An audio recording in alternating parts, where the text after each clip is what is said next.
والضحى واللیل اذا سجا ما ودعك ربك وما قلى، قسم ہے روز روشن کی، دھوپ چڑھے کا جو وقت ہے وہ میں بیان کر چکا ہوں۔ صلاۃ الضحیٰ تقریباً 10 بجے 11 بجے یعنی زوال سے متصلاً قبل جو ہے صلاۃ الضحیٰ ہے، 10 بجے کا وقت۔ یہ وہ وقت ہے جب کہ دن پوری طرح روشن بھی ہو گیا اور اس میں کچھ تمازت اور حدت جو ہے، حرارت اور گرمی بھی آ گئی، اور حرکت اور اس کے اندر تگ و دو، بھاگ دوڑ معاش کے لیے سب کے سب جو ہے وہ اپنی اس حرکت کے اندر مصروف ہیں۔ اور اس کے بالمقابل واللیل اذا سجا،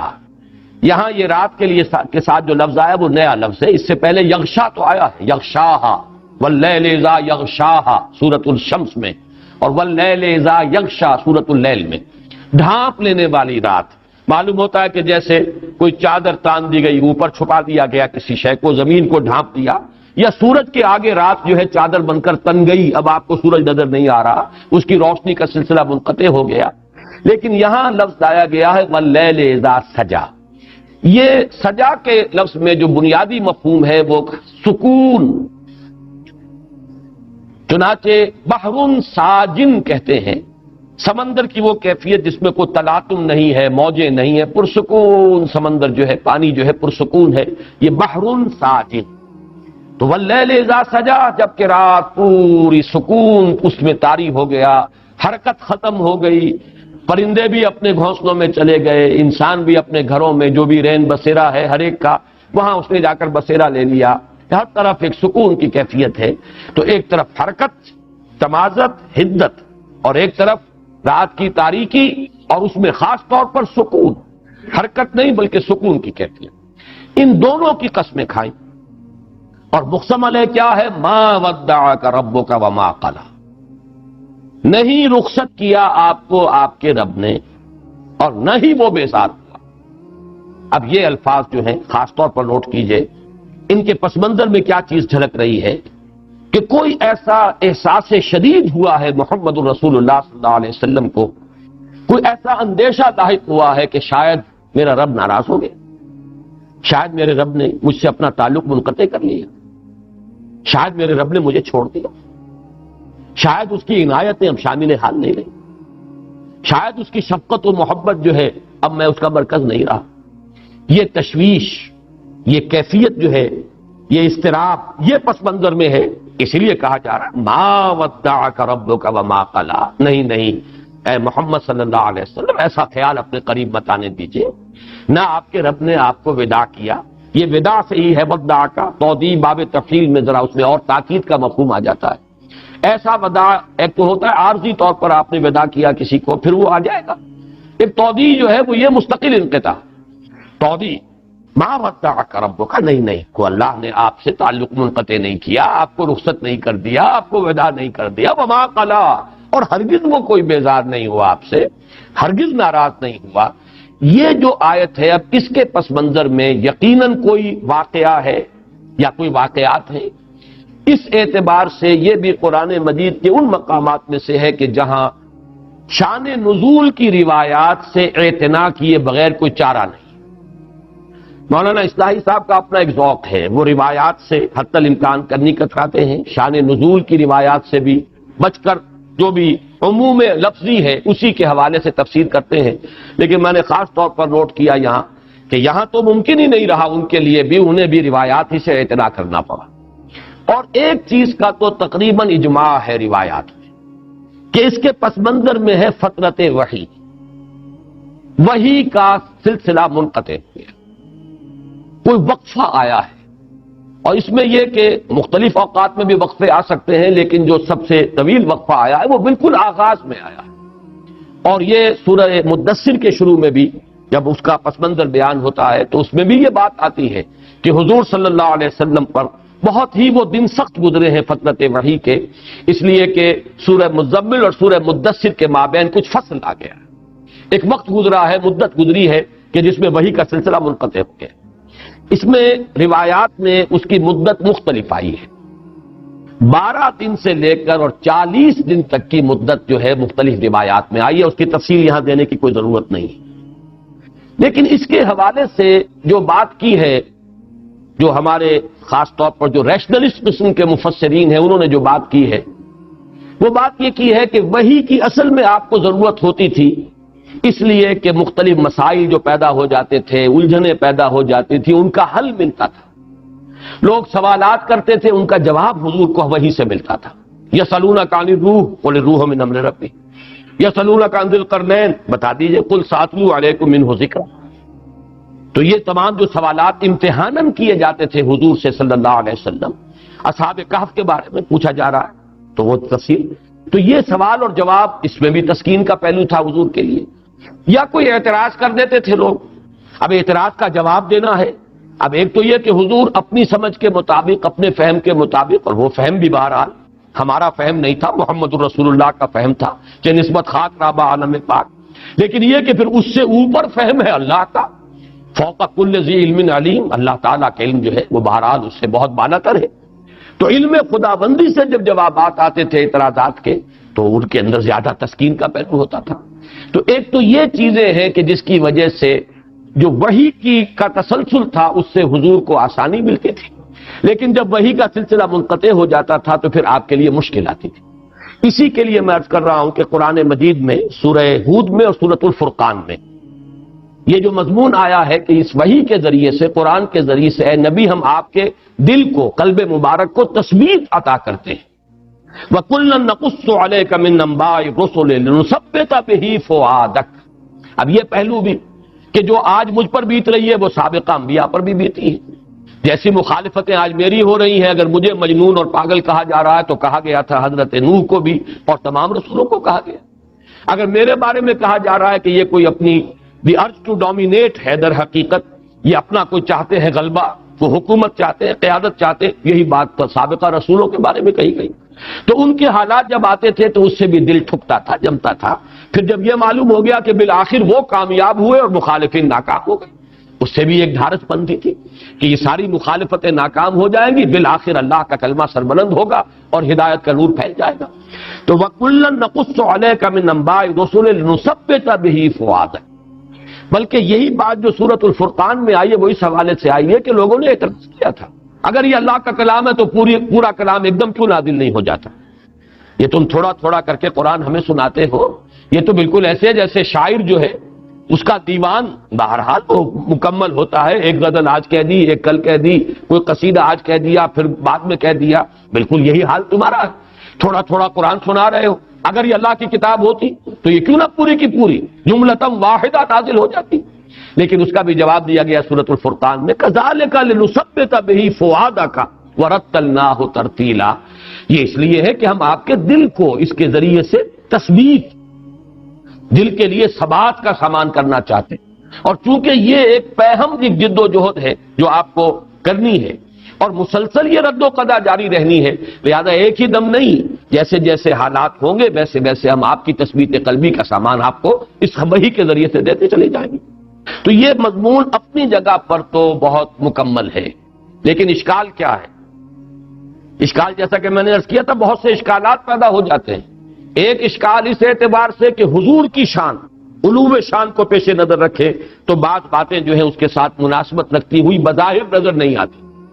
دوسرا اشکال یہ کہ یہ بالکل ابتدائی زمانے کی صورتیں، ابھی وہ رد و قدا شروع ہوئی ہی نہیں، ابھی کوئی پرسیکیوشن کا آغاز ہی نہیں ہوا، ابھی تو وہ صورت ہے ہی نہیں، بھٹی تپی ہی نہیں،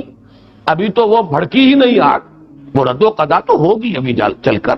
ابھی تو وہ بالکل آغاز کا دور ہے۔ اگر یہ تسلیم کر لیا جائے کہ بالکل آغاز کا زمانہ ہے یہ، تو پھر یہ کہ یہ ساری چیزیں جو ہے بالکل آؤٹ آف کانٹیکسٹ ہو جاتی ہیں۔ آپ چاہے ادھر سے ادھر سے قرآن مجید کی آیات کے حوالوں سے جتنا چاہیں اس کے اندر وزن پیدا کر لیں، لیکن اس کانٹیکسٹ کے اندر وہ آؤٹ آف کانٹیکسٹ ہے، اس لیے کہ تو بالکل ابتدائی زمانے کا یہ جو صورتیں ہیں بالکل ابتدائی دور کی صورتیں۔ ایک دوسری بات یہ کہی گئی، اور یہ بات وزنی ہے اور یہ بات سمجھ میں نہیں آ سکتی، وہی بات جو میں عرض کر چکا ہوں، جو معاملہ نہ دارت سخن آشنا نہ باشد، اور وہ یہ کہ اس وحی کا کوئی ایسا روحانی اثر تھا محمد الرسول اللہ صلی اللہ علیہ وسلم کی روح پر جس کو ہم نہیں سمجھ سکتے کہ وہ کیا تھا، یہ تو جس کا تجربہ ہوتا ہے وہی جانتا ہے۔ یہ جو ایک کیفیت ہے کہ لذت ہی بادہ نہ دانی بخدا تا نہ چشی، جس کے اوپر خود وہی نازل نہیں ہوئی، اس کی لذت، اس کا سرور، اس کا کیف، اس سے انبساط، اس سے جو انشراح ملتا تھا محمد رسول اللہ صلی اللہ علیہ وسلم کو، ہم اپنی عقل و منطق کے حوالے سے اس کو پہچان ہی نہیں سکتے۔ اس اعتبار سے جو آپ کا والہانہ عشق تھا، یہ بات نوٹ کر لیجئے، اس سے پہلے کئی مرتبہ یہ مضمون آ چکا ہے، لا تحرک بہ لسانک لتعجل بہ ان علینا جمعہ وقرآنہ فاذا قرأناہ فاتبع قرآنہ ونیسرک للیسریٰ سنقرئک فلا تنسیٰ۔ حضور ایسا نہ کیجئے، یہ ہم پڑھائیں گے آپ کو۔ شکوہ کرتے تھے حضور کہ یہ تم دیر سے آتے ہو، اے جبرائیل تم وقفہ طویل کر دیتے ہو، یہ تو مستقل آپ کی شکایت تھی، جس کا جواب کہ سورہ مریم میں دلوایا گیا ہے کہ وما نتنزل الا بامر ربک لہ ما بین ایدینا وما خلفنا وما بین ذلک وما کان ربک نسیا۔ اے نبی، ہم اپنی مرضی سے نازل ہو ہی نہیں سکتے، تو آپ کے رب کا حکم ہوتا ہے تو ہم آتے ہیں، ہم اپنے اختیار سے نہیں آتے، اس لیے کہ ہمارے سامنے جو کچھ ہے اس کا اختیار بھی اللہ کے ہاتھ میں، جو ہمارے پیچھے ہے اس کا اختیار بھی اللہ کے ہاتھ میں، جو دونوں کے مابین ہے اس کا اختیار بھی اللہ کے ہاتھ میں۔ دونوں کے مابین کیا ہے؟ ہمارا وجود، ہمارا تو کل وجود اللہ کے اختیار میں ہے، ہم وہی کرتے ہیں جو کچھ کے ہمیں حکم ملتا ہے۔ یفعلون ما یؤمرون، وہ تو اللہ تعالیٰ کے کسی لا یعصون اللہ ما امرہم ویفعلون ما یؤمرون، اور اسی سے روکا گیا ہے سورہ طٰہٰ میں ولا تعجل بالقرآن من قبل ان یقضى علیک وحیہ، اے نبی جلدی نہ کیجیے۔ اس میں ہے در حقیقت وہ اشتیاق اور شوق اور محبت اور ایک والہانہ عشق جو تھا وہی کے ساتھ محمد الرسول اللہ صلی اللہ علیہ وسلم کو، تو اس میں یہ جو تھوڑا وقفہ آیا ہے اس پر آپ کی دل کے اوپر نہایت شاق گزرا ہے یہ مرد، اور یہ در حقیقت حساب کتاب ہمارے حساب کتاب میں آنے والی بات نہیں، یہ وہی جان سکتا ہے لذت این بادہ نہ دانی بخدا تا نہ چشی، جس نے اس وحی کی لذت کو محسوس کیا، وہ لذت ہم کلامی جو اللہ کے ساتھ تھی جسے وہ حاصل ہوئی، جس سے کہ آگے بڑھ کر حضرت موسیٰ نے یہ بھی مطالبہ یا استدعا کر دی تھی کہ پروردگار یہ جو لذت مخاطبہ و مکالمہ ہے جو مجھے میسر آ رہی ہے، ذرا ایک قدم اور آگے، رب ارنی انظر الیک، پروردگار دیدار بھی فرما دے۔ اب یہ آگ جو بھڑکی ہے آتش شوق، اسی کا تو مظہر ہے یہ دعا۔ تو ایک اعتبار سے ہم کہہ سکتے ہیں کہ یہ در حقیقت وہ جو ایک والہانہ عشق تھا محمد الرسول اللہ صلی اللہ علیہ وسلم کو قرآن مجید کے ساتھ، یہ اس کا جو کیفیت آپ پر گزر رہی ہے اس ہجر کی، اس فراق کی، وہ ہماری منطق میں اور ہمارے فلسفے میں اور ہماری بیان میں وہ آنے والی شے نہیں ہے، اس کو وہی جانتے تھے۔ اور اس میں ہی در حقیقت وہ مصرع بھی نوٹ کر لیجئے کہ عشق تو ہزار بدگمانی، جہاں محبت کا معاملہ شدید ہوگا وہاں بدگمانی بہت جلدی ہو جائے گی، اگر محبت شدید نہیں ہے بدگمانی بھی جلدی نہیں ہوگی۔ عشق تو ہزار بدگمانی، اصل میں یہ جو مضامین لطیف ہیں ان کو شعراء نے جس طریقے سے تعبیر کیا ہے، اسی لیے آج کے درس میں آپ شاید محسوس کر رہے ہوں کہ یہ کچھ زیادہ ہی میں اشعار کا حوالہ دے رہا ہوں۔ شاعر کہتے کسے؟ صاحب شعور۔ صاحب شعور تو سبھی انسان ہیں، لیکن کچھ لوگ ہوتے ہیں جن کا شعور بہت گہرا ہوتا ہے، بہت حساس طبیعت کے لوگ، مشاہدہ بہت گہرا، وہ لوگ جو ہے وہ شاعر ہے اصل میں بالقوہ۔ ہر صاحب شعور جو ہے وہ شاعر ہے بالقوہ، پوٹینشلی۔ ویسے ہم شاعر کا اطلاق کرتے ہیں اس شخص پر جو شعر کہتا ہو، لیکن در حقیقت شاعر تو ہر وہ شخص ہے جو صاحب شعور ہے، جس کی شعور کی گہرائی، ایکویٹی آف ویژن اور انڈرسٹینڈنگ اور احساس جو ہے اس کا وہ جو ہے وہ زندہ ہو اور چاق و چوبند۔ اس اعتبار سے میں یہ ذرا آج جو ہے کچھ اشعار اور جو مصرے ہیں ان کی مدد لے رہا ہوں بات کو سمجھانے کے لیے کہ عشق تو ہزار بدگمانی ما ودعک ربک وما قلی، اے نبی قطعاً یہ بدگمانی آپ نہ کیجئے، یہ آپ کے اس محبت کی در حقیقت گہرائی اور والہانہ پن جو ہے یہ اس کا مظہر ہے کہ یہ تھوڑا سا وقفہ وحی کا آیا ہے اور آپ نے یہ محسوس کر لیا، یا آپ کو یہ اندیشہ ہو گیا کہ کہیں میرے رب نے مجھے چھوڑ تو نہیں دیا، کہیں میرے رب نے مجھ سے اپنا تعلق منقطع تو نہیں کر لیا، کہیں میں اب اس کا مورد الطاف ہو عنایات تو نہیں رہا، کوئی ایسی صورت تو نہیں۔ اس میں پھر مزید اضافہ کر لیجئے کہ کچھ لوگوں کی طرف سے تانے بھی حضور کو سننے پڑے، اور یہ عجیب بات ہے کہ دو خواتین کے بارے میں بات آتی ہے، اگرچہ ان دونوں کا جذبہ بالکل مختلف ہے، لیکن یہ کہ بات تقریباً ایک ہی کہی ہے۔ حضرت خدیجہ الکبریٰ رضی اللہ تعالی عنہا کا بھی یہ قول منقول ہے، اور یہ ابن جریر لائے ہیں، علامہ ابن جریر رحمت اللہ علیہ، حضرت شداد ابن عبداللہ رضی اللہ تعالی عنہ سے کہ حضرت خدیجہ نے یہ کہا حضور سے کہ معلوم ہوتا ہے کہ آپ کی عجلت پسندی اور بے صبری کی وجہ سے اللہ آپ سے ناراض ہو گیا۔ یہ بے صبری بھی وہ دیکھیے، دل ناصبور جسے کہا جاتا ہے، وہ دل جسے صبر نہیں آتا، دل ناصبور، وہ تو یہ کہ عشق جتنا ہوگا اتنی ہی اس کے اندر صبر کی کمی ہو جائے گی، والہانہ پن جو ہے اس کی وجہ سے حضرت خدیجہ نے یہ کہا، معلوم ہوتا ہے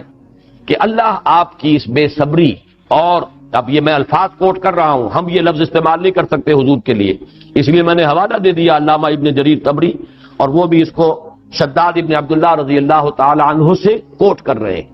کہ آپ کی بے صبری کی وجہ سے اللہ تعالیٰ آپ سے ناراض ہو گئے۔ یہ الفاظ حضرت خدیجہ الکبریٰ نے کہے۔ دوسری طرف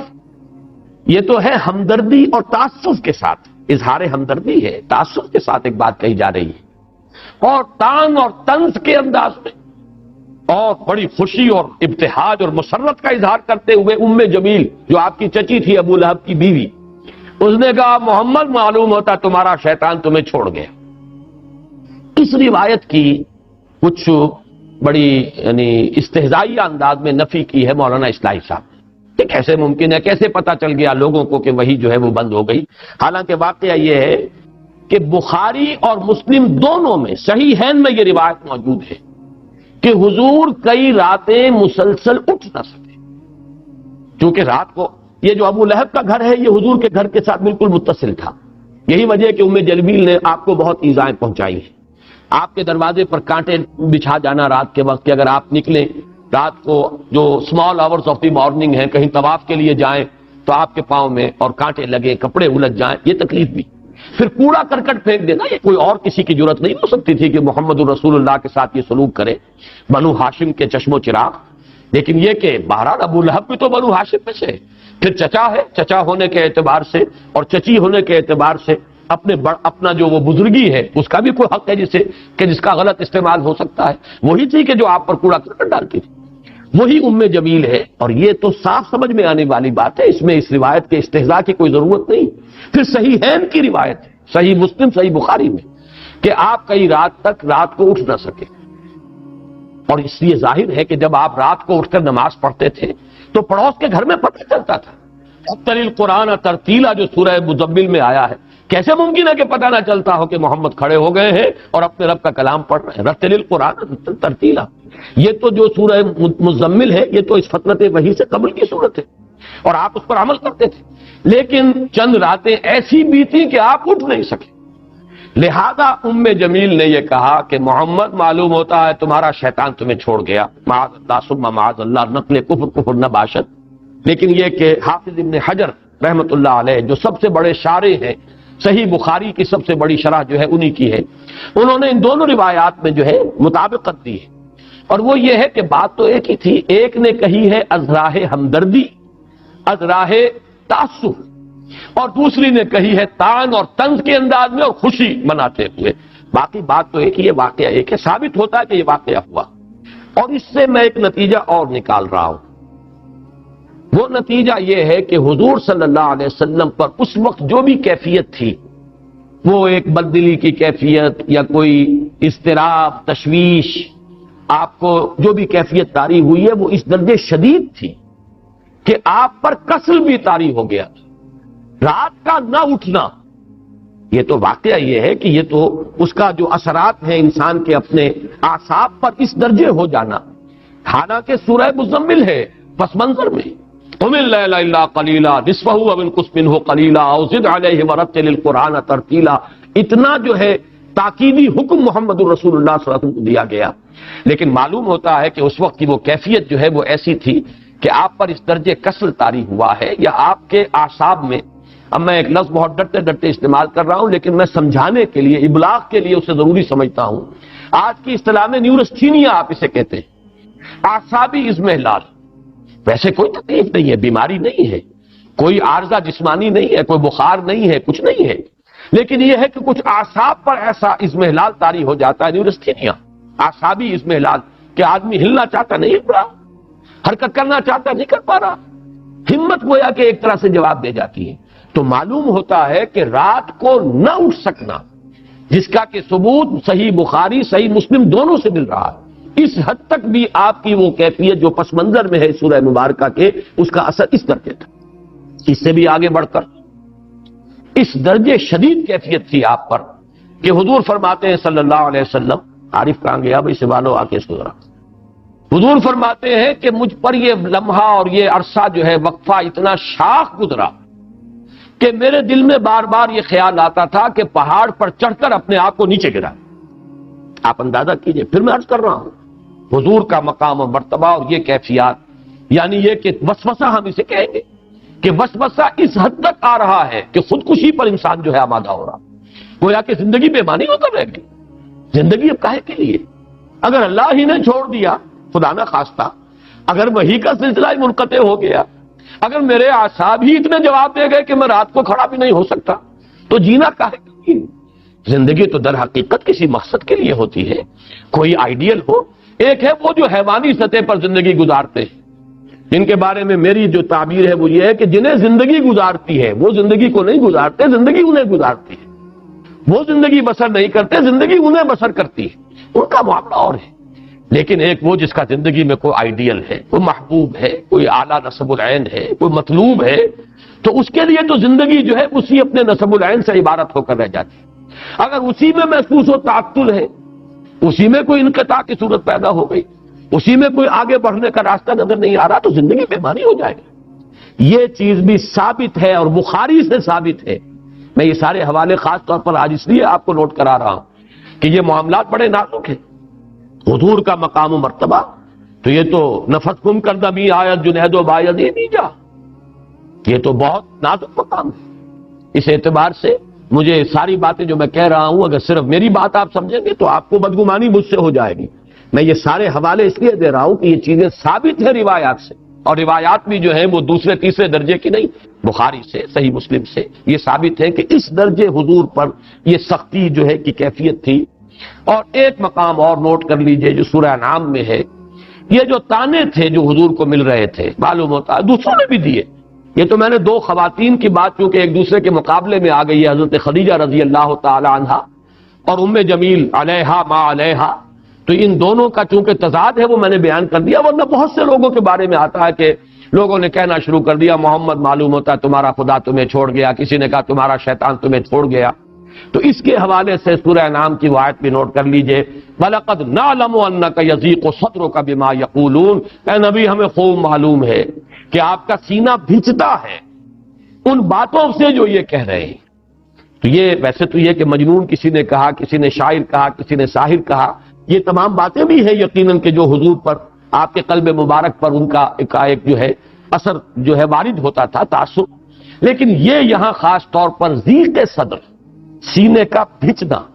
اور اس کا خاص تعلق قائم ہو جائے گا اگلی صورت کے پہلے لفظ علم نشرح لک صدرک۔ ضیق صدر سینے کا بھنچنا اور تنگ ہو جانا، اور انشراح صدر سینے کا کھل جانا بسط کی ایک کیفیت پیدا ہو جانا۔ تو یہ ضیق کا لفظ جو ہے یہ سورہ نام کی اس آیت میں آیا ہے، وَلَقَدْ نَعْلَمُ أَنَّكَ يَضِيقُ صَدْرُكَ بِمَا يَقُولُونَ، بلکہ یہ سورہ ہجر میں ہے غالباً، سورہ ہجر میں یہ الفاظ آئے، یا سورہ نام میں اس وقت مستحضر نہیں۔ لیکن یہاں ذرا ایک بات نوٹ کر لیجئے کہ سورۃ الضحیٰ کے اگر ہم 3 حصے کر لیں، یہ سارا تاریخی پس منظر جو ہے اور یہ روایات اور یہ حوالے اور یہ شان نزول کی روایات پہلی 3 آیات کے لیے تو بالکل کفایت کرتی۔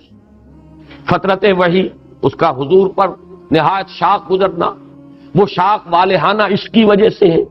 یا وہ شاخ گزرنا اس وجہ سے ہے کہ لوگوں نے تانے دینے شروع کر دیے، جو بھی ہو اس سے یہ سمجھ میں آیا کہ اس کی بنا پر حضور کی ایک کیفیت ہوئی کہ اندیشہ ہوا کہ عشقست و ہزار بدگمانی، شاید میرا رب مجھے چھوڑ گیا، شاید میرا تعلق منقطع ہو گیا، شاید پروردگار ناراض ہو گیا، شاید میری کسی بات سے وہ بیزار ہو گیا، معاذ اللہ ثم معاذ اللہ۔ اس میں آپ کو تسلی دے دی گئی، ما ودعک ربک وما قلی، اور استشہاد کیا گیا رات اور دن سے۔ دیکھیے ہمارا سارا نظام جو چل رہا ہے اس میں تضادات ہیں، روشنی بھی ضروری ہے، تاریکی بھی ضروری ہے، بلندی کا اپنا مصرف ہے اور پستی کا اپنا مقام ہے، رات کی اپنی حکمتیں اور مصلحتیں ہیں اور دن کی اپنی حکمت اور مصلحت ہے۔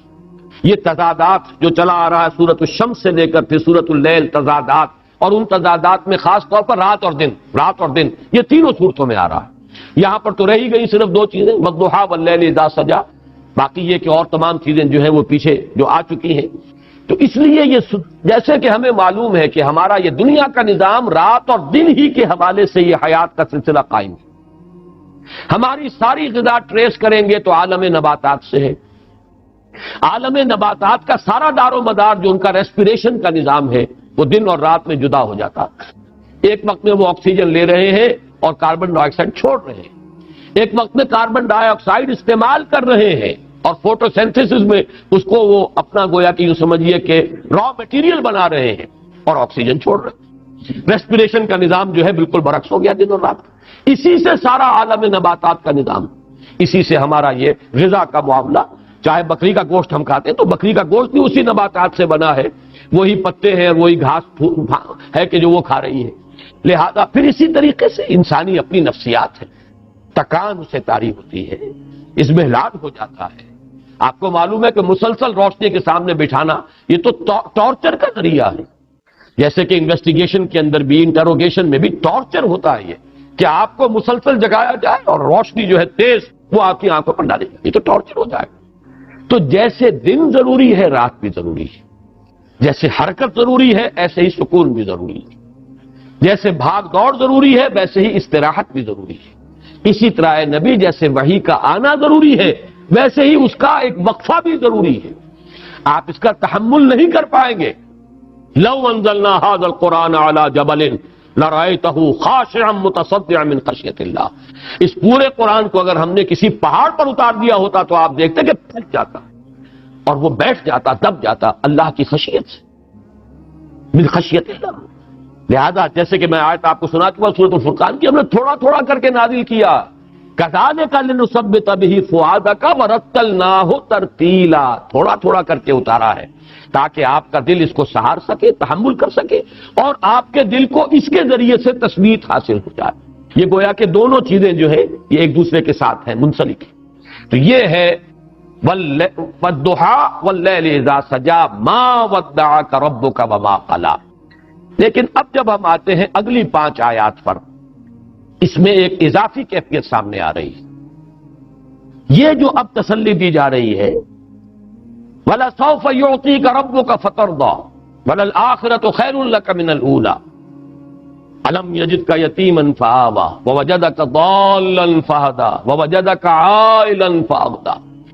اس کے پس منظر میں ایک دوسری کیفیت ہے، نا امیدی کی کیفیت،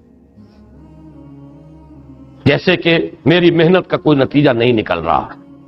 ایک مایوسی اور بددلی کی کیفیت چھا رہی، جیسے کہ پس منظر میں ہے سورہ طٰہٰ کی ابتدائی آیات کے، طٰہٰ ما انزلنا علیک القرآن لتشقیٰ، اس لیے ہم نے قرآن آپ پر نازل نہیں کیا کہ آپ ناکام اور نامراد ہوں، آپ بامراد ہوں گے، کامیاب ہوں گے، کامیابی آپ کے قدم چومے گی۔ یہی پس منظر ہے جو اس آیہ مبارکہ کے پس منظر میں ہے، یہی کیفیت کہ ان الذی فرض علیک القرآن لرادک الی معاد، اے نبی جس نے آپ پر قرآن کی ذمہ داری ڈالی ہے، یہ بوجھ ڈالا ہے، انا سنلقی علیک قولا ثقیلا، تو وہ آپ کو چھوڑنے والا نہیں ہے، وہ تو آپ کو انگلی پکڑ کر لے جائے گا، لوٹائے گا بہت اعلیٰ جگہ پر، لوٹنے کی بہت عمدہ جگہ پر۔ یہ میں اس کی وضاحت کر چکا ہوں، اس کا عام مفہوم تو یہ سمجھا گیا ہے کہ مکے میں واپس لے آئے گا۔ ہجرت کے وقت جو حضور پر شاخ گزر رہا تھا، خانہ کعبہ سے جو اب دوری ہو رہی تھی، تو اس میں تسلی دی گئی ہے، لیکن دوسرا مفہوم بھی موجود ہے ہمارے متقدمین کے ہاں، مفسرین کے ہاں موجود ہے، اسلاف کے ہاں، کہ اس سے مراد معاد سے یعنی یہ کہ ایک نہایت شاندار اور تابناک انجام ہے کہ جو آپ کا منتظر ہے، اور آپ جو ہے کہ ناکام اور خائب اور خاسر نہیں ہوں گے معاذ اللہ۔ یہ ری ایشورنس جو ہے اس کی کیفیت بالکل جدا ہے، اس میں رات اور دن کا مسئلہ نہیں ہے، رات اور دن کا مسئلہ وہاں تو بات بالکل فٹ بیٹھتا ہے کہ وحی کے نزول میں بھی حکمت ہے اور وحی کی فطرت جو ہے وہ بھی حکمت پر مبنی ہے۔ جیسے رات ضروری ہے دن بھی ضروری ہے، جیسے دن ضروری ہے رات بھی ضروری ہے، اسی طریقے سے وحی کی آمد بھی اپنی جگہ اور وحی کی فطرت اور اس کا وقفہ بھی اپنی جگہ پر ہے۔ یہ تو دونوں چیزیں جو ہے رات اور دن کے حوالے سے بالکل واضح ہیں، لیکن یہاں جیسا کہ میں نے عرض کیا، اس میں زیادہ جھلک ہے جیسے اعصابی اضمحلال ہو جاتا ہے، ری ایشورنس کی ضرورت ہوتی ہے. اب یہاں دیکھیے میں بغیر تشبیہ کہوں گا لیکن ہے تو وہ تشبیہ، اس کو آپ کہیں بھی حضور صلی اللہ علیہ وسلم کے اوپر اپلائی نہ کیجیے. کوئی مربی، کوئی معلم، کوئی بزرگ جو اس کے زیر تربیت ہے، زیر تعلیم ہے، اس کا تلمیذ ہے، وہ محسوس کرتا ہے کہ اس کی ہمت کو جواب دے رہی ہے، یہ سمجھ رہا شاید میں نہیں پڑھ سکوں گا، یہ منزل بڑی کٹھن ہے، یہ کام مجھ سے نہیں ہوگا. تسلی دیتا ہے کہ نہیں، دیکھو ایسی بات نہیں ہے، خامخواہ کا کو دل نہ چھوڑو، دیکھو تم نے اتنے کچھ کامیابی حاصل کی ہے، تم پہلے وہاں سے وہاں تک پہنچے ہو، گھبرانے کی کیا بات ہے، ذرا سی ہمت کرو، حوصلہ جو ہے قائم رکھو، آگے بڑھو. یہ جو ایک ری ایشور کرنے کا انداز ہوتا ہے، جیسے تسلی دی جا رہی ہو اس معنی میں کہ اللہ آپ کا ساتھ دے گا. اب ظاہر بات ہے ہم نے جو بات کہی ہے مربی اور معلم کی، تو حضور صلی اللہ علیہ وسلم کو اگر ہم تلمیذ اور کسی کا شاگرد سمجھے تو وہ ذرا بات ہمارے قلب کے اوپر گراں گزرے گی. لیکن اگر ہم یہ سمجھیں کہ مربی اللہ ہے، آپ کا معلم اللہ ہے، مربی اللہ ہے، اس اعتبار سے رب رب وَإِن تنزل والعبد عبد وَإِن ترقى، وہ نسبت وہاں پر قائم رہے گی. تو یہ جو حوصلہ دینے کا انداز ہے، اس کے پس منظر میں ہے اضمحلال، جس کو میں نے تعبیر کیا تھا جیسے کہ اعصاب کچھ جواب دے رہے ہیں، جیسے کہ ہمت کچھ بیٹھ رہی ہو، جیسے کہ کمر جو ہے وہ کچھ کمزور پڑتی نظر آ رہی ہو، جیسے اگلی صورت میں آئے گا الذی انقض ظہرک، جس نے کہ آپ کی کمر کو وہ دوہرا کر دیا تھا یا کمر توڑ کر رکھ دی تھی. یہ میں اس کے وضاحت بعد میں کروں گا، اس کے لغوی معنی کیا ہے. لیکن یہ جو پس منظر ہے اس کو اگر آپ پہچان لیں کہ جس میں یہ ری ایشورنس دی جا رہی ہے، اے نبی وَلَلْآخِرَةُ خَيْرٌ لَكَ مِنَ الْأُولَىٰ، بالکل مطمئن رہیں، آپ کے لیے آخرت کہیں بہتر ہے پہلی سے. لفظی ترجمہ ہوگا آپ کے لیے پچھلی کہیں بہتر ہے پہلی سے، یہ لفظی ترجمہ ہوگا. اب اس کا ایک معنی تو یہ ہو سکتے ہیں کہ یہ مراد ہے آخرت، یعنی آخرت میں آپ کا مقام و مرتبہ بہت بلند ہوگا، دنیا میں جو بھی آپ کا مقام اور مرتبہ ہے اس سے. اور اس کے لیے چونکہ سابقہ صورت میں بھی یہ الفاظ آئے ہیں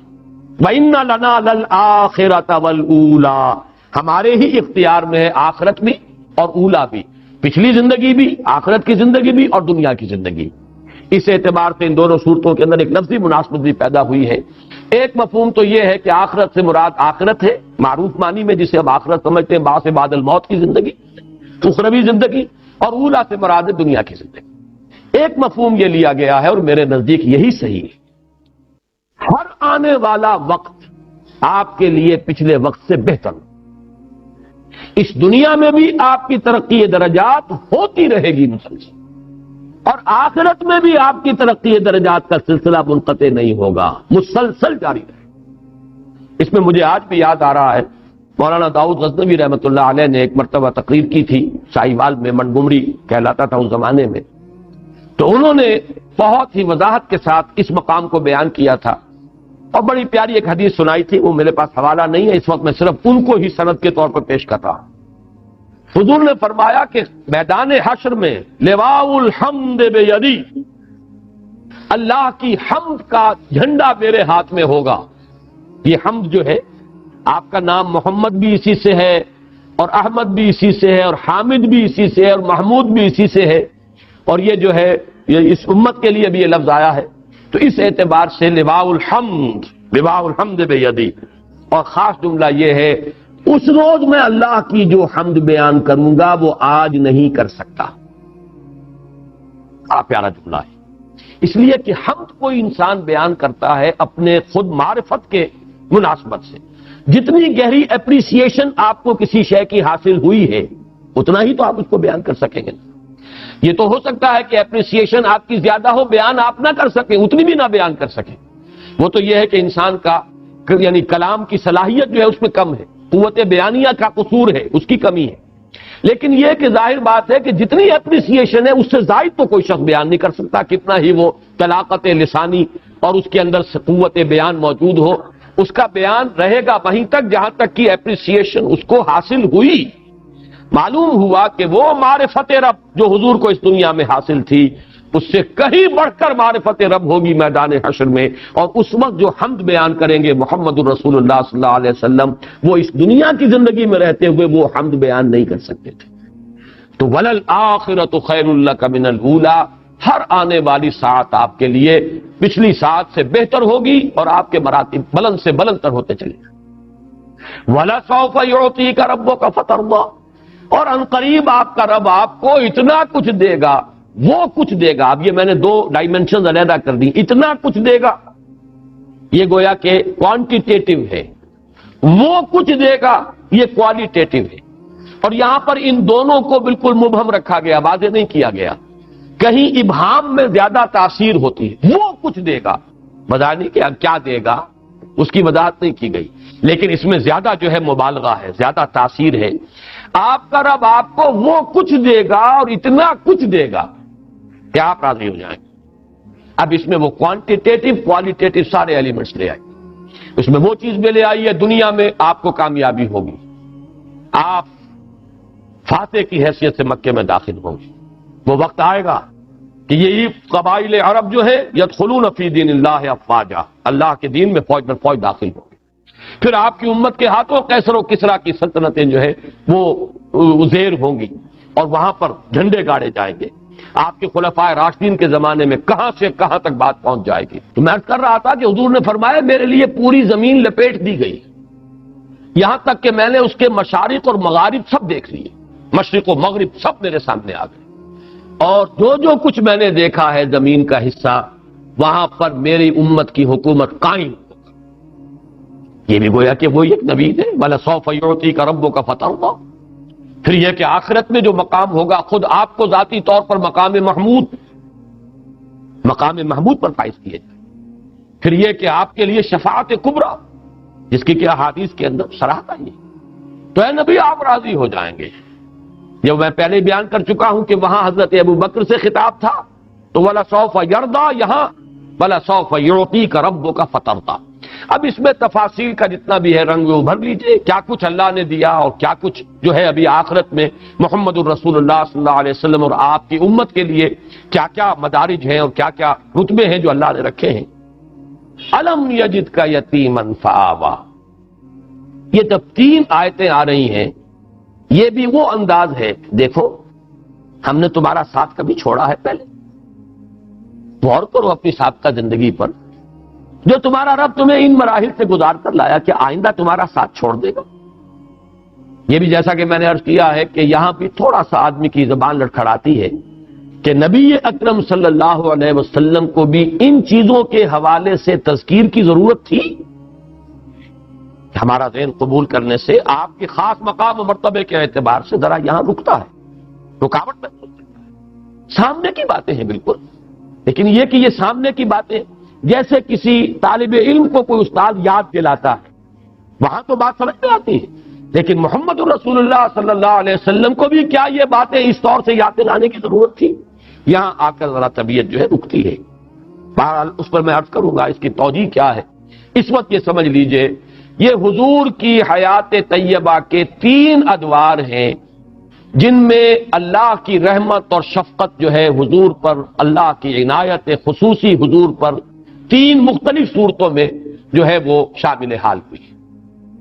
اس کے حوالے سے بلکہ نوٹ کر لیجئے، میں نے کبھی سیرت کی تقریر میں یہ عرض کیا تھا کہ حضور کی پوری حیات دنیاوی 6 آیات کے حوالے سے 6 چیپٹرز میں 6 آیات کے زیر عنوان لائی جا سکتی۔ 3 آیات یہ ہے اور 3 آیات سورہ مدثر کی۔ آپ کا پہلا حصہ زندگی کا وہ ہے، یوں سمجھیے کہ 10-12 برس تک کی زندگی۔ پیدائش ہو رہی ہے والد کے انتقال کے بعد، چند سال کے ہیں کہ والدہ کا سایہ سر سے اٹھ گئے، مزید 2 سال گزرے کہ دادا بھی اللہ کے ہاں گئے۔ اس کے بعد البتہ یہ نوٹ کر لیجئے، ہمارے بھی عام جو مورخین ہیں اور سیرت نگار ہیں،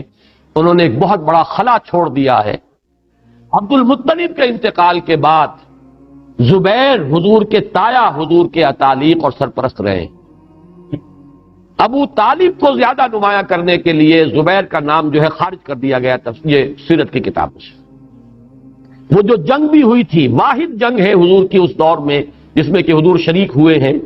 اگرچہ آپ نے باقاعدہ کوئی خوریزی میں حصہ نہیں لیا، لیکن یہ کہ وہ تو ایک قبائلی معاشرہ تھا، جب جنگ ہے تو ہر قبیلے کے جو بھی جوان ہیں ان کو جا کے شریک ہونا ہے۔ اس وقت علم جو تھا بنو ہاشم کا علم وہ زبیر کے ہاتھ میں تھا، ابو طالب کے ہاتھ میں نہیں تھا۔ یہ تو زبیر کے انتقال کے بعد ابو طالب کا مرحلہ آیا ہے کہ پھر وہ جو ہاؤس آف ہاشم تھا، بنو ہاشم، ہاشم کا گھرانہ، اس کی جو سربراہی ہے وہ ابو طالب کے ہاتھ پہ آئی ہے ذمہ داری، اور پھر یقیناً ہم بھی تسلیم کرتے ہیں کہ انہوں نے ساتھ دیا ہے حضور کا اور تعاون کیا ہے۔ لیکن یہ ہے کہ یہ 4 مرحلے آپ ذہن میں رکھیے، بلکہ ایک اعتبار سے نوٹ کر لیجئے، ابو طالب کو حضور نے سپورٹ کیا ہے معاشی طور پر۔ ابو طالب کا کوئی معاشی احسان محمد کی گردن پر نہیں ہے،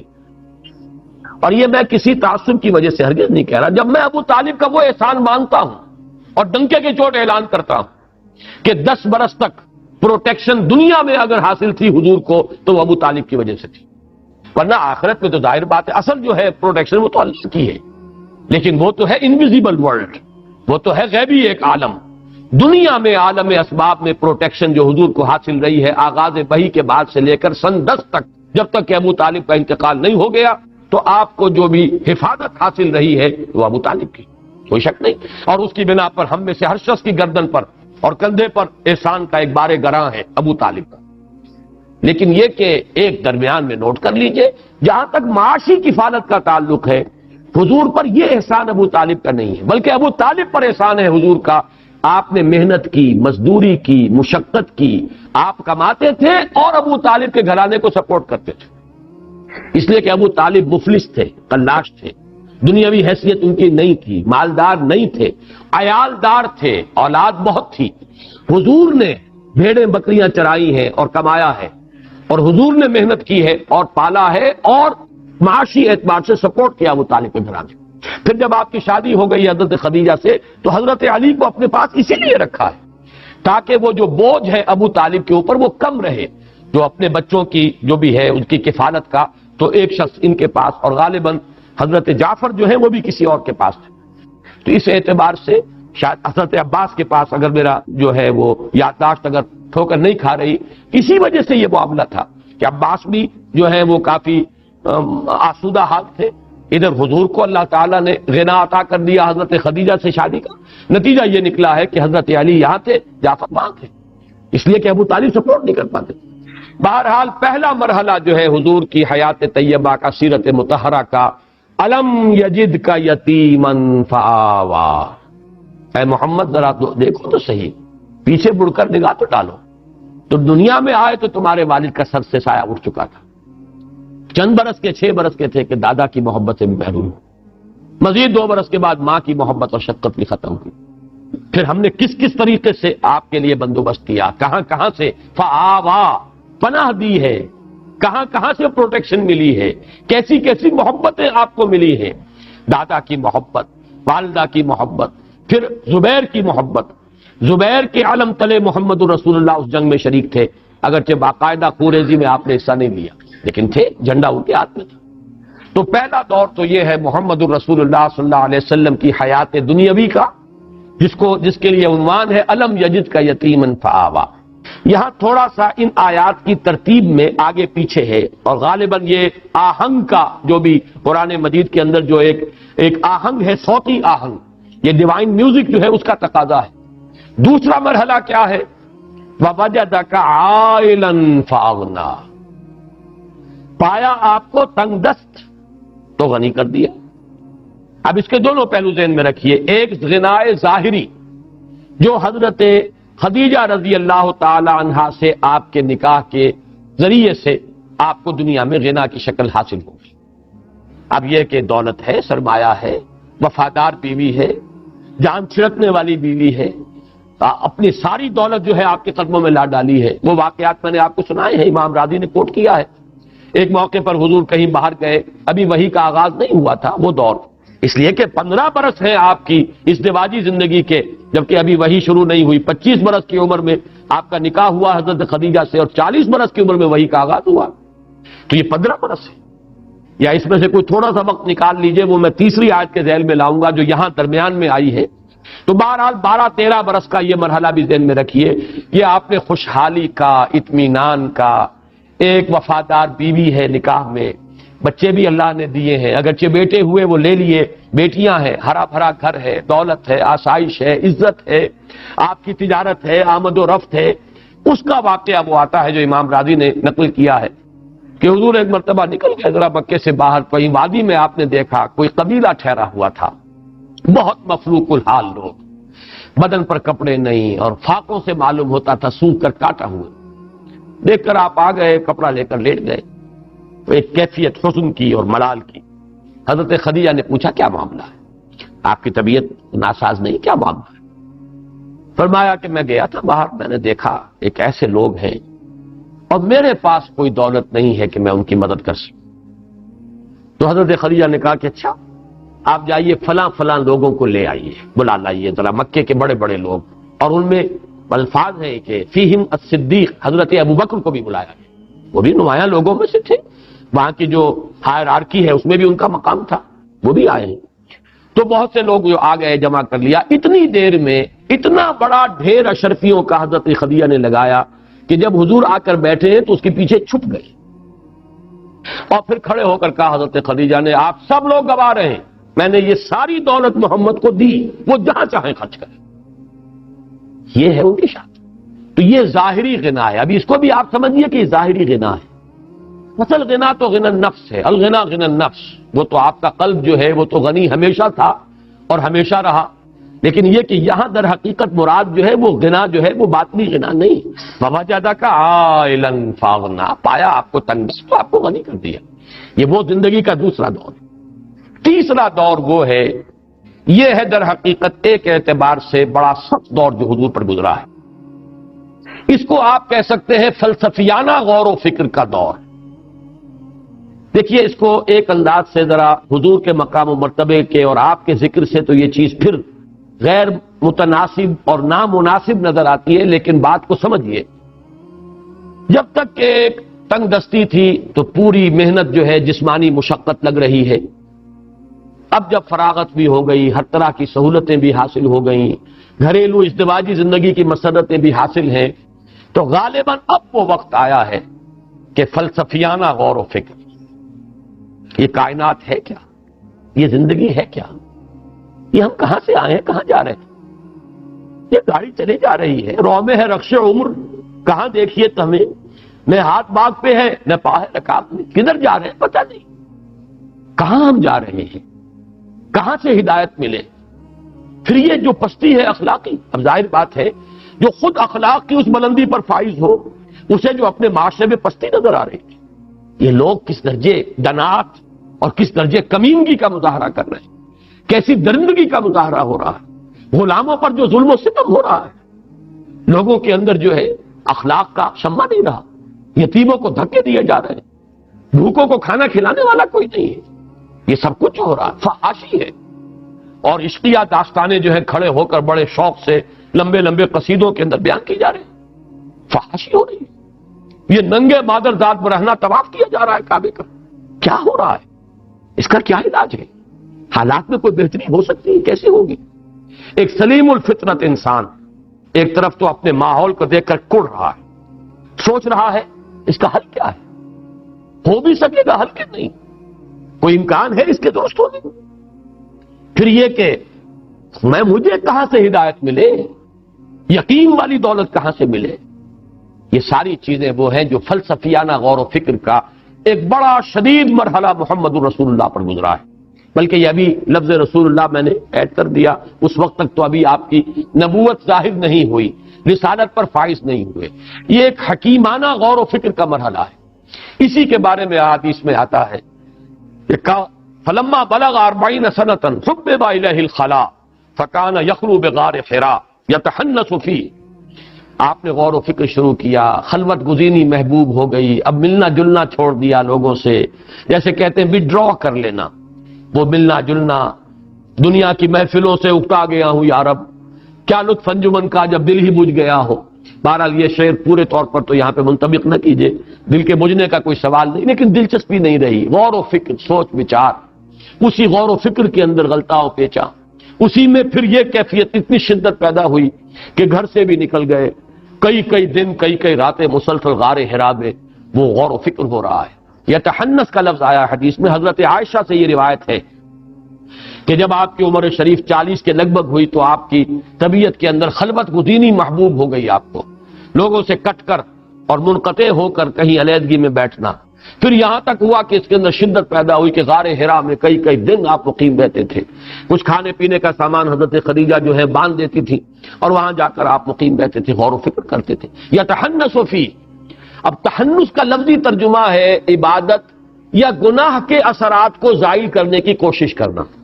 ہنس کہتے ہیں گناہ کو، تحنس جو ہے کہیں کہیں باب تفاعل جو ہے اس معنی میں دیتا ہے سلب ماخذ، کہ جیسے کہ گناہ کا کو زائل کرنے کے لیے عبادت کی جاتی ہے، تو یہ تحنس فی۔ لیکن پھر یہ کہ جو شارحین حدیث ہیں انہوں نے یہ سوال اٹھایا کہ آپ عبادت کیا کرتے تھے، کس طرح سے کرتے تھے؟ ظاہر بات ہے کہ آپ بنی اسرائیل میں پیدا نہیں ہوئے، یہاں پر جو ہے ملت ابراہیمی اس میں سب چیزیں گم ہو چکی، تو عبادت کیسے کرتے تھے؟ تو تقریباً اجماع ہے اس پر کہ کانا صفت و تعبدہ فی غار حرا التفکر والاعتبار، غار حرا میں آپ غور و فکر کرتے تھے، سوچ بچار کرتے تھے۔ یہ وہ سوچ بچار کا مرحلہ ہے جس میں انسانی فلسفیانہ فکر جہاں تک پہنچ سکتا ہے وہاں تک محمد پہنچ گئے صلی اللہ علیہ وسلم۔ اب وہ مقام آیا ہے کہ جس سے آگے عقل انسانی کی رسائی نہیں ہے، گزر جا عقل سے آگے کہ یہ نور چراغ راہ ہے، منزل نہیں ہے۔ یہ وہ منزل ہے کہ جس پر وَوَجَدَكَ ضَالًّا فَهَدَىٰ، اب وہ پردے اٹھے ہیں، افلاک سے آتا ہے نالوں کا جواب آخر، اٹھتے ہیں حجاب آخر، کرتے ہیں خطاب آخر۔ اب وحی کا سلسلہ شروع ہوتا ہے۔ یہ گویا کہ سیرت محمدی صلی اللہ علیہ وسلم، حیات طیبہ جو ہے آپ کے حیات دنیاوی کا تیسرا مرحلہ ہے۔ اس تیسرے مرحلے کے بعد بھی چوتھا مرحلہ ہے۔ ابھی وہ تشویش کیسے ہو، کس طرح کروں، غور و فکر، سوچ بچار، بڑا بوجھ آ گیا ہے، بہت بھاری بوجھ ہے، اس کا جو احساس گراں ہے اس کا ہے در حقیقت یا ایھا المزمل یا ایھا المدثر، اے کپڑے میں لپٹ کر لیٹنے والے، اے کمبل میں لپٹ کر لیٹنے والے، اے لحاف کو اوڑھ کر لیٹنے والے، کھڑے ہو جاؤ، اب تمہاری جد و جہد شروع ہو جاتی چاہیے۔ لاکھ حکیم سر بجے ایک کلیم سر مکف، اب یہ غور و فکر کا مرحلہ ختم کرو، آؤ میدان عمل میں۔ اور دو عمل ہے، ایک رات کا عمل ہے قم اللیل الا قلیلا نصفہ او انقص منہ قلیلا اور زد علیہ ورتل القرآن ترتیلا، اور ایک دن کا عمل ہے یا ایھا المدثر قم فانذر وربک فکبر۔ تو پانچواں مرحلہ ہے حضور کا انذار۔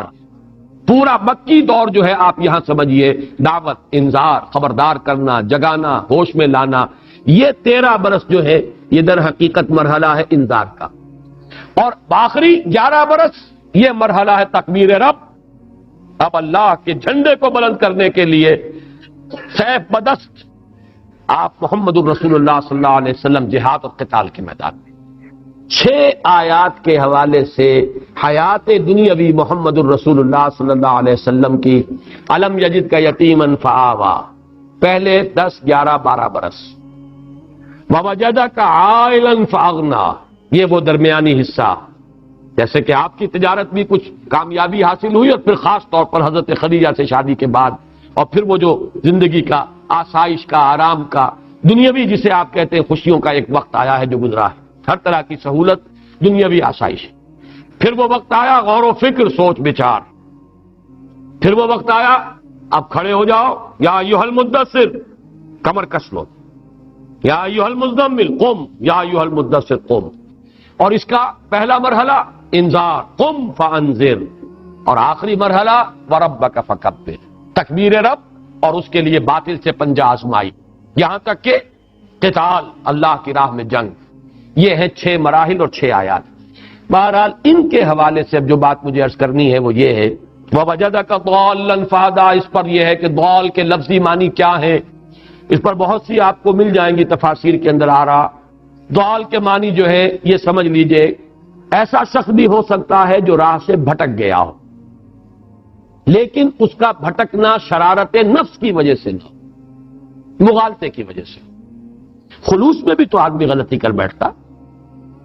جیسے کہ ضالین اور مغضوب علیہم، یہ سورہ فاتحہ میں جو آخری 2 آیات ہیں ان کا تعلق ان سے ہے مغضوب علیہم یہود، جنہوں نے اپنی شرارت نفس، محبت دنیاوی کی بنیاد پر ٹھوکر کھائی، ضالین نصارہ،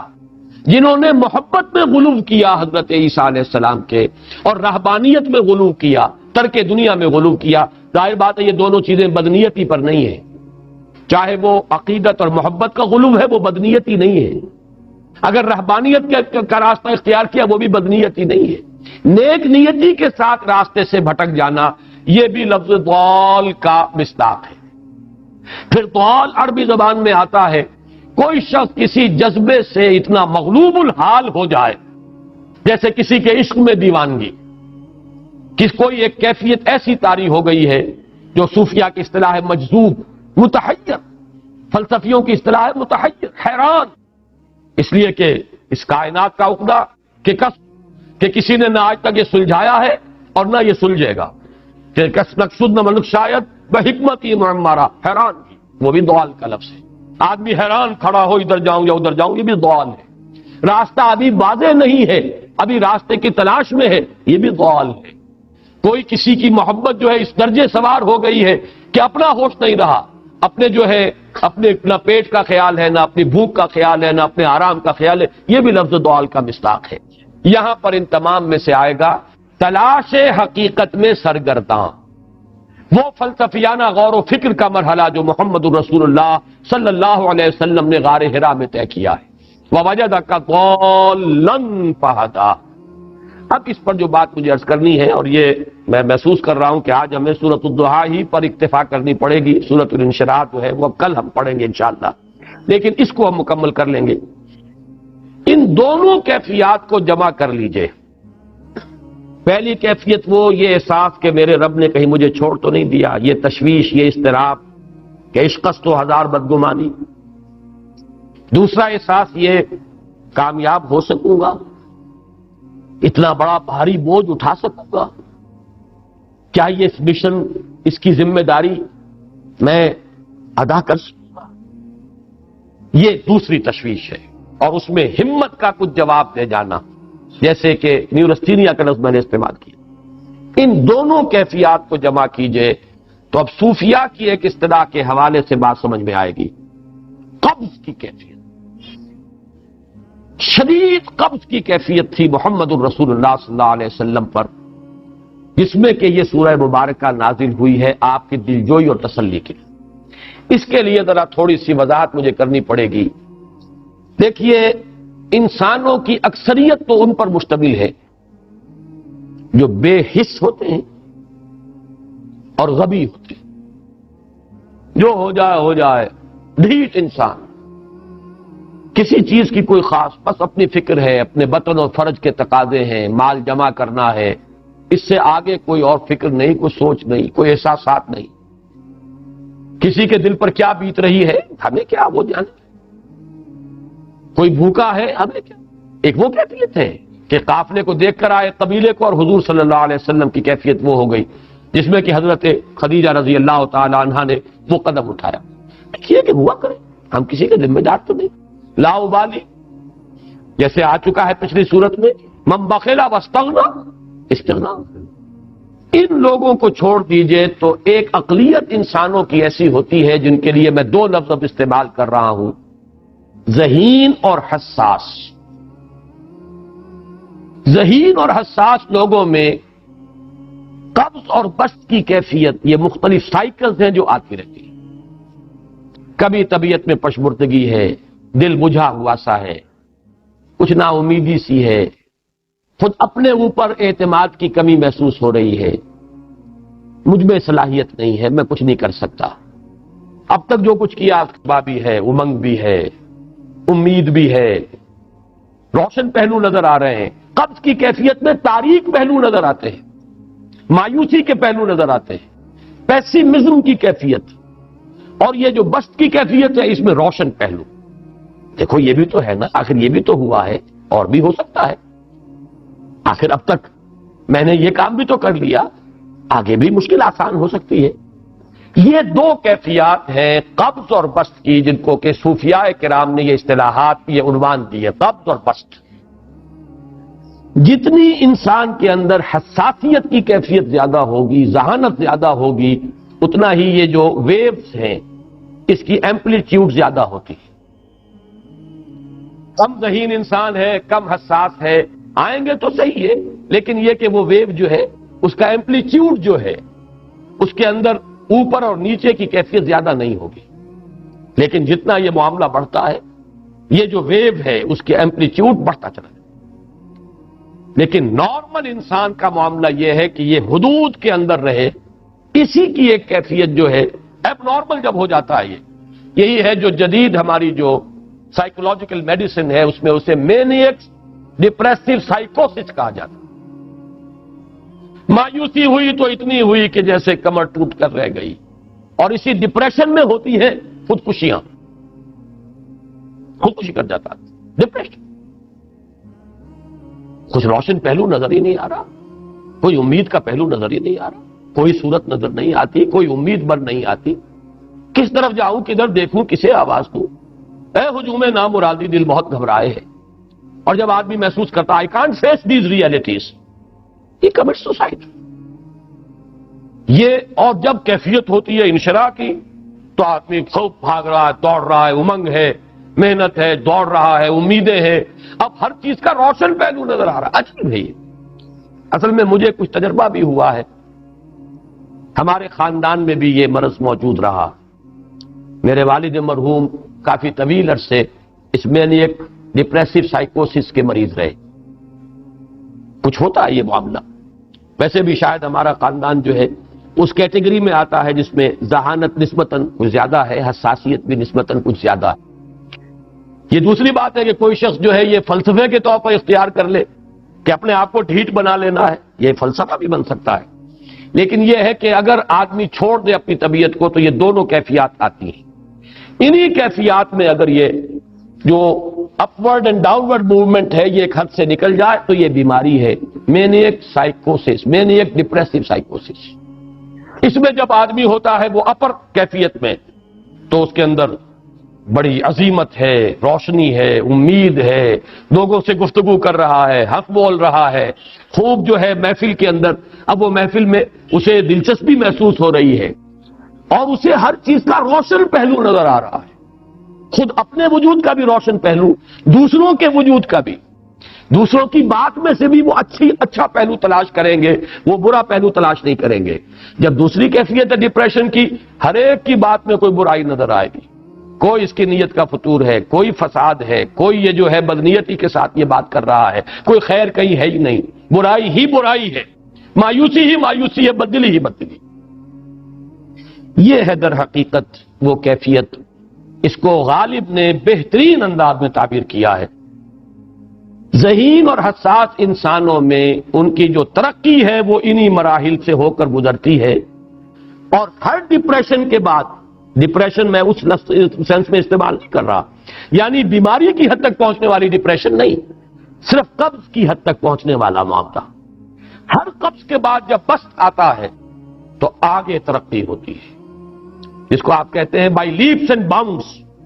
آدمی جو ہے چھلانگ لگاتا ہے، گویا کہ ایک درجہ جو پہلے تھا اس سے آگے درجہ انسان کا جو ہے اس سے بلند تر پوزیشن پر انسان پہنچتا ہے۔ ہر قبض کے بعد جو نیا بست آتا ہے وہ ایک نئی کیفیت، نئی شان، نئی بلندی، نئی رفعت لے کر۔ اس کو غالب نے تعبیر کیا ہے بہت خوبصورت انداز۔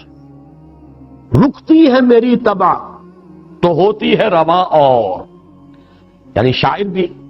کبھی ایسا وقت آتا شعر جو ہے وہ اس پر نازل ہی نہیں ہو رہا، شعر نہیں کہہ پا رہا، طبیعت میں رکاوٹ سی ہے، بندش سی ہو گئی ہے،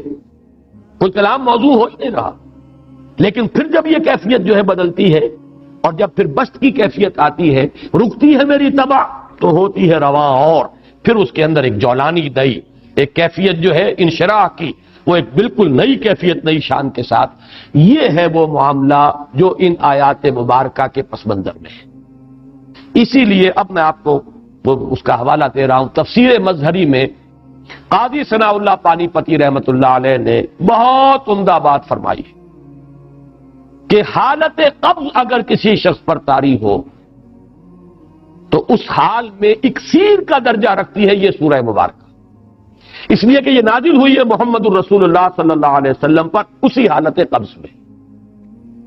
والضحى والليل اذا سجى ما ودعك ربك وما قلى وللآخرة خير لك من الأولى ولسوف يعطيك ربك فترضى ألم يجدك يتيما فآوى ووجدك ضالا فهدى ووجدك عائلا فأغنى. یہ تمام آیات اب معلوم ہوگا کہ جیسے موتی پروئے ہوئے. ایک لفظ قبض، اب اس میں جو بھی واقعاتی اور جو میں نے آپ کو روایاتی جو بھی پس منظر بیان کیا وہ بھی فٹ بیٹھ رہا ہے. وہ خودکشی کا معاملہ بھی آ گیا اس میں فٹ بیٹھ رہا کہ بخاری شریف میں روایت موجود ہے کہ حضور فرماتے ہیں کہ میری طبیعت پر اس درجے اضطراب تھا، اتنی کیفیت جو ہے میری تشویش کی تھی کہ میرے دل میں بار بار خیال آتا تھا کہ پہاڑ پر چڑھ کر اپنے آپ کو نیچے گرا دوں. یہ سارے معاملات اب آپ کو محسوس ہوگا جیسے تمام کڑیاں جو ہے وہ جڑ گئی، جیسے رات کو اب آپ اٹھ نہیں پا رہے، اضمحلال ہے، اعصابی جو ہے اعصاب اس درجے متاثر ہو چکے ہیں. صرف یہ ایک احساسات کی کیفیت نہیں ہے، آپ کی قوت فعلی جو ہے، قوت عملی، وہ بھی اس درجے متاثر ہو چکی ہے کہ کئی راتیں گزر گئی اور آپ رات کو نہیں اٹھ سکے، جس پر کہ ام جمیل کو یہ کہنے کا موقع مل گیا کہ معلوم ہوتا ہے محمد تمہارا شیطان تمہیں چھوڑ دیا. اب یہ جملہ اپنی جگہ پر اس کی کاٹ ہے یقیناً، اس سے یضیق صدروں کا بما یقولون، لیکن وہ کیفیت جس کی وجہ سے یہ جملہ آیا ہے اس پر نگاہ دوڑائیے، اس پر نگاہ کو مرکوز کریں گے تو معلوم ہوگا ایک لفظ قبض، یہ قبض کی ایک کیفیت تھی. اس قبض ہی کی کیفیت کا ایک مظہر یہ ہے کیونکہ یہ بھی تو در حقیقت قلب مبارک جو ہے محمد الرسول اللہ صلی اللہ علیہ وسلم کا، اسی پر تو وحی کا نزول ہوتا تھا. یہ بھی وہی داخلی احساسات و کیفیات کا معاملہ ہے، یہی بھی در حقیقت یہ واردات قلبیہ ہی کا سارا معاملہ ہے. اس کو آپ خارج سے تعبیر نہیں کر سکتے، نہ ابھی کوئی ایسے مصائب تھے، نہ ایسی کوئی مشکلات تھیں، نہ ابھی کوئی رد و قضا ایسی شروع ہوئی، نہ ابھی کوئی بحث و نزاع کا معاملہ ایسا ہوا، نہ کوئی ابھی کوئی فزیکل پرسیکیوشن شروع ہوئی. یہ سب داخلی ہے کیفیات ہے، اور ان داخلی کیفیات کے حوالے سے ان سورہ مبارکہ کو اگر صحیح سمجھا ہے تو صوفیہ نے سمجھا. وہ جو اقبال کا شعر ہے کہ کچھ جو سمجھا میرے شکوے کو تو رضواں سمجھا، مجھ کو جنت سے نکالا ہوا انسان سمجھا. اور کون سمجھے گا؟ وہ تو سمجھے گا کہ دکھے ہوئے وہ دل کی صدا ہے، وہ کیا ہے جو اقبال کی وہ ایک نظم ہے پرندے کی فریاد، گانا اسے سمجھ کر خوش ہونا سننے والے. یہ تو در حقیقت ایک دکھے ہوئے دل کی صدا، فریاد یہ صدا ہے. تو یہ کیفیت جو ہے رضوان سمجھ سکا ہے جو کہ داروغہ جنت ہے، اس نے سمجھا یہ وہی آدم جو نکالا گیا تھا یہاں سے، یہ اس کی فریاد ہے. کچھ جو سمجھا میرے شکوے کو تو رضواں سمجھا، کچھ کو جنت سے نکالا ہوا انسان سمجھا. تو واقعہ یہ ہے کہ اس سورہ مبارکہ کا صحیح فہم اگر حاصل ہوا ہے، وہ امام راضی کو حاصل ہو ہی نہیں سکتا. وہ عقل اور منطق کی گتھیاں سلجھانے والے آدمی، اپنی جگہ ان کی کنٹریبیوشن بہت. یہ لغت اور ادب کا کوئی خاص مسئلہ اس میں ہے ہی نہیں کہ زمخشری اس میں کوئی جولانی دکھائیں اپنی، اس میں کوئی ایسا اشکال ہے ہی نہیں، نحوی اشکال ہی نہیں. لیکن یہ واردات قلبیہ کا معاملہ ہے، احساسات باطنی کا معاملہ ہے، یہ نفسیات انسانی کا معاملہ ہے. اور اس کو وہی سمجھ سکتے ہیں کہ جو ماہرین علم نفس ہیں، اور وہ ہیں صوفیاء کرام ہمارے ہاں، جن کا وہ ذوق ہے، باطنی کیفیات و احساسات جن کا موضوع ہے کہ یہ در حقیقت حالت قبض کی کیفیت ہے. اور اسی کے حوالے سے آج جو میں آخری بات عرض کر رہا ہوں وہ یہ ہے کہ میں نے آج آپ نے نوٹ کیا ہوگا شروع میں معمول کے خلاف ایک اضافی دعا بھی مانگی تھی. واقعہ یہ ہے کہ آج سے پہلے میں اس دعا کی اصل عظمت کو اتنا نہیں سمجھ پایا تھا جتنا آج سمجھا. یہ جو عظیم دعا ہے جس میں اتنی لجاجت، اتنی ہیوملٹی حضور نے اختیار کی ہے جس سے آگا کا سوال نہیں. اللہم انی عبدک وابن عبدک وابن امتک، اے اللہ میں خود تیرا بندہ ہوں، میرا باپ بھی تیرا ادنا غلام، میری ماں تیری ادنا کنیز، فی قبضتک، میرا پورا وجود تیرے قبضہ قدرت میں ہے، تیرے ہی اختیار میں. فی قبضتک ماضٍ فی حکمک، میرے پورے وجود میں تیرا ہی حکم جاری و ساری ہے. عدل فی قضاؤک، اور جو فیصلہ بھی تو میرے بارے میں کرے، جو بھی کرے وہ عدل ہے، انصاف ہے. کہ ہر چہ ساقی ما ریخت عین الطاف، ماضٍ فی حکمک عدل فی قضاؤک، ناصیتی بیدک، میری پیشانی تیرے ہاتھ میں ہے، جدھر چاہے موڑ دے. یہ جو اپنی نفی ہے، نفی اس اعتبار سے بھی اپنی انانیت کی نفی، انی عبدوں کا وابن عبد کا وابن امت کا، پھر اپنے وجود کی نفی، اپنی مرضی کی نفی، اپنے اختیار کی نفی، فی قبضت کا ماضٍ فی حکموں کا ناصیتی بیدے کا عدل فی قضاء کا۔ پھر دیکھیے واسطہ وہ دیا ہے جس سے اونچا واسطہ ممکن نہیں۔ اسألو کا بکل اسم ہو لک، قرآن مجید میں آیا فدوہ بہا وللہ الاسماء الحسنی فدوہ بہا، اچھے نام اللہ کے ہیں، اس کو پکارا کرو ان ناموں کے حوالے سے۔ اب نام کہاں سے جمع کریں سارے؟ ایک میں اسألو کا بکل اسم ہو لک، جو بھی تیرے نام سمیت بہ نفسک، جن سے تو نے خود اپنے آپ کو موسوم کیا، او علمتہ احدا من خلقک، یا تو نے اپنی مخلوق میں سے کسی کو وہ نام سکھایا، او انزلتہ فی کتابک، یا وہ نام تو نے اپنی کسی کتاب میں نازل کیا، اب استاثرت بہ فی مکنون الغیب عندک، یا اس کو تو نے خود اپنے خزانہ غیب میں محفوظ رکھا ہوا ہے۔ تیرے وہ نام بھی ہیں جو تو نے کسی کو ابھی سکھائے ہی نہیں، تو نے اپنی کتاب میں کسی میں نازل نہیں کیے، وہ تو تیرے خاص خزانے کے اندر وہ ابھی در مکنون ہے، وہ ابھی تیرے پاس موجود ہے۔ یہ اس سے بڑا اب واسطہ کیا ہوگا؟ مانگا کیا ہے ذرا غور کیجیے۔ ان تجعل القرآن ربیع قلبی ونور صدری وجلاء حزنی وذہاب ہمی وغمی،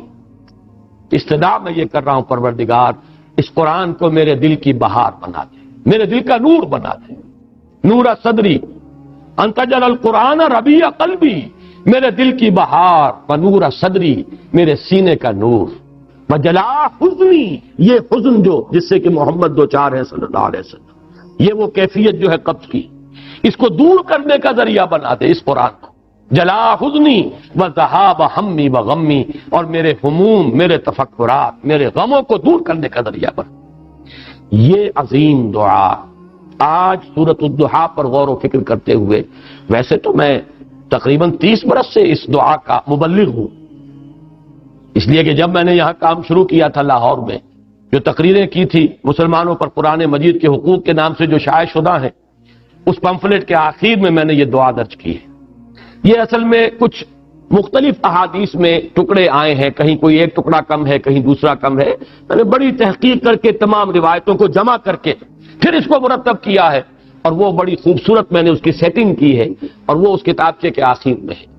اللہم انی عبدک وابن عبدک وابن امتک فی قبضتک ناصیتی بیدک ماضٍ فی حکمک عدل فی قضاؤک اسألک بکل اسم ہو لک سمیت بہ نفسک او علمتہ احدا من خلقک او انزلتہ فی کتابک او استاثرت بہ فی مکنون الغیب عندک ان تجعل القرآن ربیع قلبی ونور صدری وجلاء حزنی وذہاب ہمی وغمی۔ یہ وہ کیفیت ہے،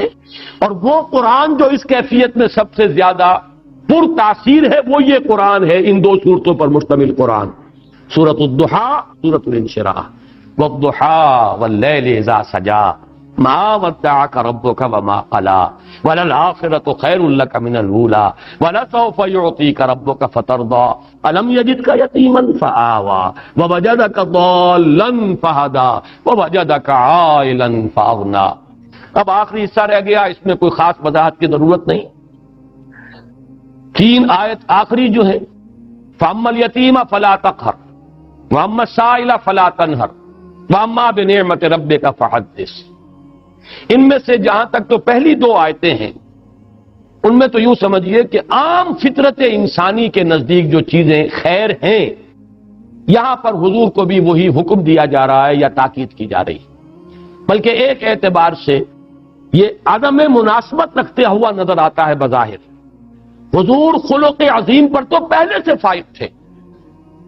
قرآن مجید کی گواہی ہے، دوسری وحی نازل ہوئی ہے انک لعلی خلق عظیم، آپ کی طبیعت میں وہ رحمت، شفقت، مودت، لوگوں کے اوپر جو ہے لوگوں کے درد کو اپنے سینے میں محسوس کرنا، یہ تو پہلے سے موجود تھا، تو کہنے کی ضرورت کیا ہے؟ یہ اس کی ایک مثال میرے سامنے ہے، سورہ مدثر کی آیات 4، 5 اور 6۔ پہلے 3 آیات کا حوالہ تو میں دے چکا، یا ایھا المدثر قم فانذر وربک فکبر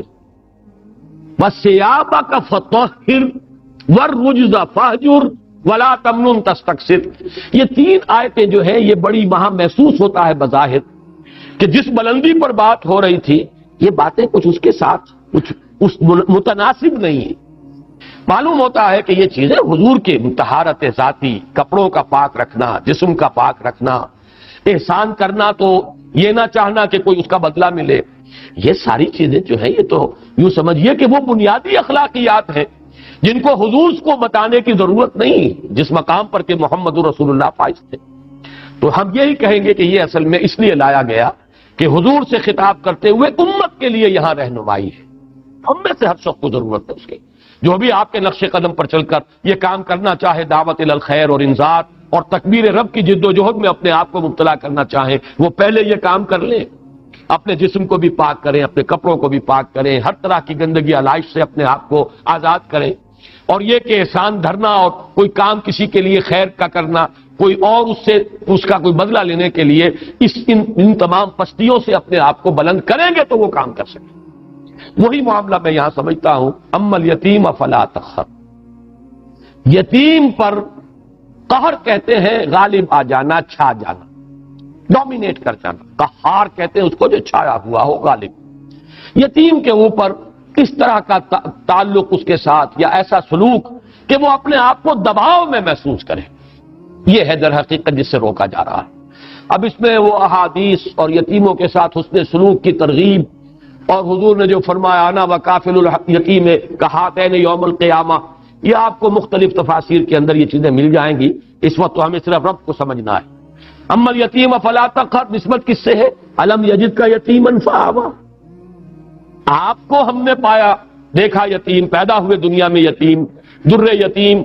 ہم نے ٹھکانہ دیا کہ نہیں؟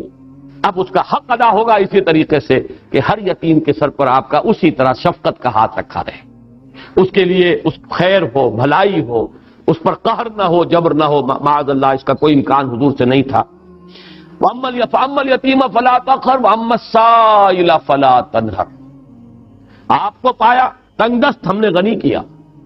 تو یہاں پہ اگرچہ سائل کے مفہوم کو لوگوں نے بیان کیا ہے، زیادہ واضح کیا ہے، اس کو ایکسٹینڈ کیا ہے. ایک سائل ہے مانگنے والا، روٹی مانگنے والا، پیسہ مانگنے والا، مدد چاہنے والا، یقیناً وہ بھی سائل ہے اور اسے بھی جھڑکنے کی اجازت نہیں ہے. اما السائل فلا تنہر، جھڑکو نہیں. معذرت کرنی ہے تو بڑی نرمی کے ساتھ معذرت کر لو. قول معروف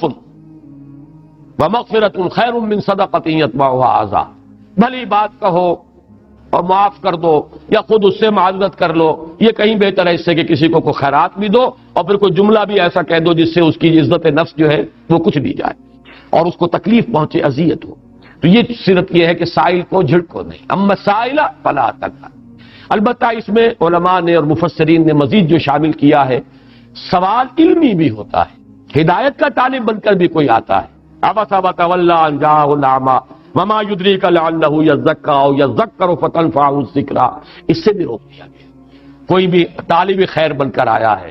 کوئی بھی اگر مرشد ہے اس کے پاس کوئی رشد و ہدایت کی نیت سے آیا ہے، اس سے اپنے آپ کو وابستہ کر رہا ہے. کوئی متعلم ہے جو کسی معلم اور استاد اور عالم کے ساتھ جو ہے اس کے سامنے زانو تلمس طے کر رہا ہے. کوئی مستفتی ہے کسی عالم سے یا مفتی سے فتویٰ طلب کر رہا ہے. کوئی الجھن ہے کسی کی علمی اور وہ اس کا حل چاہتا ہے. وَمَسَائِلَ فَلَا تَنْهَرْ. البتہ آخری آیت جو ہے وہ حضور صلی اللہ علیہ وسلم کی شخصیت مبارکہ کے اعتبار سے بالکل ہم وزن اور بالکل متوازن ہے. وَأَمَّا بِنِعْمَةِ رَبِّكَ فَحَدِّثْ، اور جو نعمت ہے آپ پر ہوئی ہے جو آپ کے رب کی طرف سے، اس کا خوب چرچا کرو، اسے خوب بیان کرو. بیان کرو، عام کرو، پھیلاؤ، چرچا کرو. اب اس کے جو معنی لیے گئے ہیں، سب سے پہلا اس کا مفہوم ہے نعمت کا اعتراف اور اظہار. اللہ کی کوئی نعمت آپ پر ہوئی ہے، آپ اس کا اعتراف بھی کیجئے اور اظہار و اعلان بھی کیجئے، لوگوں کے سامنے بھی بیان کیجئے. یہ بھی شکر کی سب سے پہلی منزل ہے، بہت بنیادی منزل ہے. اس کی بالکل برعکس کیفیت یہ ہے کہ کسی شخص کو اللہ نے آسودگی دی ہے